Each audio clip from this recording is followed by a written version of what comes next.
మంచిర్యాల జిల్లా బెల్లంపల్లి బీఆర్ఎస్ నాయకులపై కాంగ్రెస్ నాయకులు బెదిరింపులకు సరికావని మాజీ ఎమ్మెల్యే దుర్గం చెన్నయ్య అన్నారు. నేర చరిత్ర కలిగిన కాంగ్రెస్ నాయకులపై పోలీసు ఉన్నతాధికారులు చర్యలు తీసుకోవాలని ఆయన డిమాండ్ చేశారు. రానున్న స్థానిక సంస్థల ఎన్నికల్లో ప్రజల కోసమే పనిచేసే వారిని ఎన్నుకోవాలని ఆయన సూచించారు. కాంగ్రెస్ ప్రభుత్వం గత ఎన్నికల్లో ఇచ్చిన హామీలను మరిచి ప్రజలను మోసం చేస్తుందని విమర్శించారు.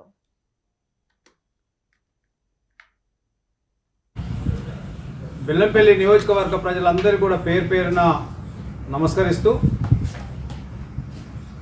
మరి ప్రజలందరూ కూడా ఆలోచన చేసి తన ఓటును 14వ తారీఖున సర్పంచులు వార్డు మెంబర్ల ఎన్నికలప్పుడు మరి వారు ఆలోచన చేసి ఓటును వినియోగించుకోవాలని చెప్పేసి నేను పేరు పేరున వారందరూ కూడా నమస్కరించి వేడుకుంటూ ఆలోచన చేసి మరి తన ఓటును ఎవరికి వేస్తే ఆ గ్రామం బాగుపడుతుంది, మరి ప్రజలకు అందుబాటులో ఉండి పనిచేసే వాళ్ళు ఎవరు అని చెప్పేసి ఆలోచన చేసి ఓటు వేయాల్సిందిగా మిమ్మల్ని నేను ప్రార్థిస్తున్నా.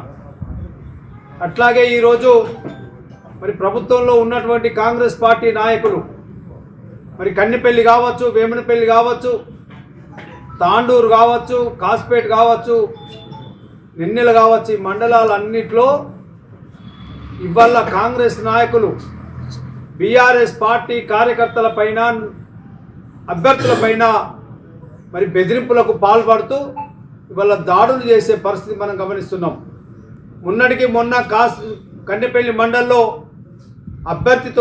బీఆర్ఎస్ పార్టీ అభ్యర్థితో తిరుగుతున్నందుకు ఒక మహిళా కార్యకర్తపై దాడి చేసి కొట్టినట్టు మనం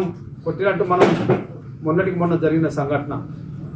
అట్లాగే ఇవాళ వేమనపల్లిలో అక్కడ ఉన్నటువంటి మాజీ జెడ్పీటీసీ సంతోష్ గారి వర్గం, సంతోష్ గారు వారు మరి ఒక మనిషిని చావడానికి కారణమై ఎఫ్ఐఆర్ బుక్ అయినప్పటికీ కూడా వాళ్ళ మీద అరెస్ట్ వారెంట్ కోర్టు ఇచ్చినప్పటికీ కూడా మరి వాళ్ళు ఇవాళ అందరినీ బెదిరించుకుంటూ అభ్యర్థులను బెదిరిస్తూ కాంప్రమైజ్ కావాలి, ఈరోజు విత్డ్రాస్ డేటు, మరి విత్డ్రా కావాలని చెప్పేసి వాళ్ళు ఒత్తిడి తీసుకొచ్చి వాళ్ళ బీఆర్ఎస్ పార్టీ మద్దతు తెలుపుతున్నటువంటి